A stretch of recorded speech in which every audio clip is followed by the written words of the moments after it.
Hey guys, it's Ron here from RJT Travels, and we're going to be breaking down the ETIAS, the European Travel Information and Authorization System. So stick with us, and we'll get you all the details.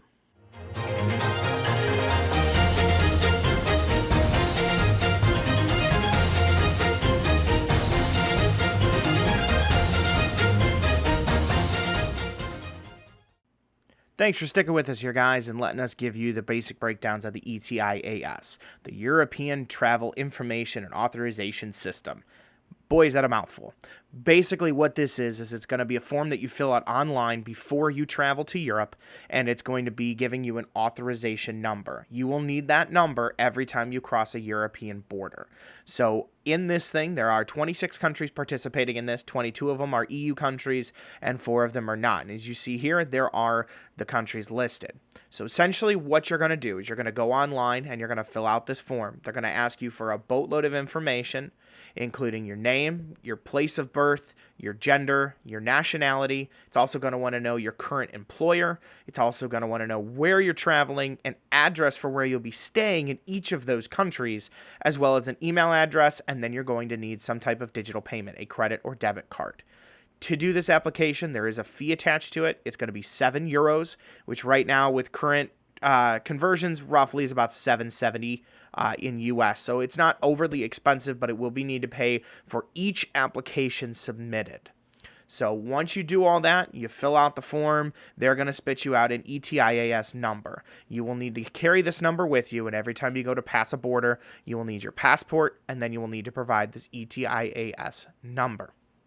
Now, this number is made to be twofold. One, it's supposed to streamline information. So instead of needing to apply for visas in each individual country and meet individual requirements, this kind of does a coverall and allows you just to apply and get into any of the countries listed there. Once you have that number, it's good for 3 years or until your passport expires.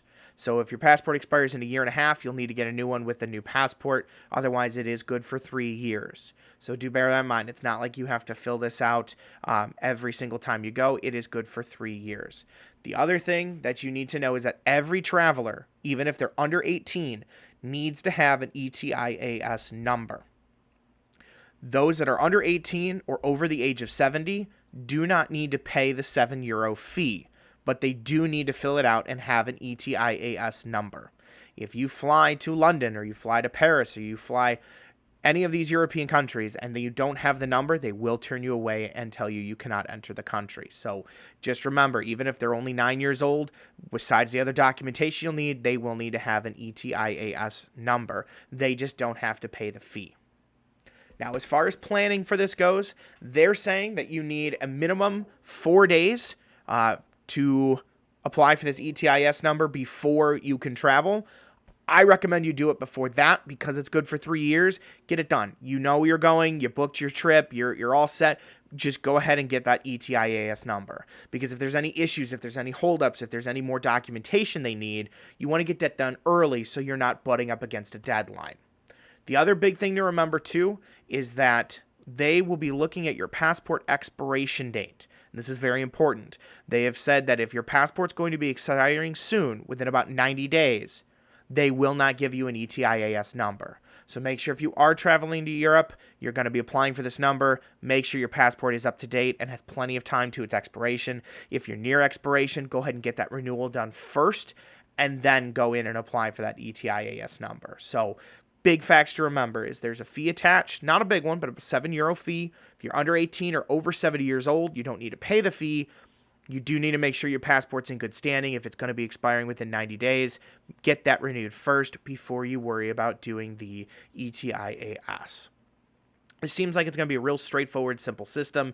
Just go onto their website, you fill out that information here, they'll give you the number, and then you just keep it with you. So the good news is it's not going to be anything overly hassle, and they're claiming it's going to be a lot smoother in travel because now every time you go through the country, you just have that ETIAS. Don't have to worry about individual country visas. So overall, I think this is going to be nice. I think it's going to be good for those that are traveling to Europe. Obviously, we'll have to wait and see until they actually launch the program to see what kind of bugs are there. Again, they have not made this official start date yet, but they are saying 2024. So if you do have a trip coming in 2024, do want to keep an eye on this and make sure that if it does go live before your trip date, that you get on and get that applied ASAP. And of course, if you do have any questions, you can always reach out to RJT Travels, fully certified travel agency, and we can definitely help you navigate this form online and get everything set up for you. Thanks for hanging around with us here for a few minutes. Get you the basic information. If you have any questions, let a comment below. Go to rjttravels.com and shoot us a message there, or check us out on any of our social media feeds. We'd be happy to get you any questions answered and see if we can make your next trip a little bit easier. So reach out to us. Thanks for the support, and we'll see you here next time.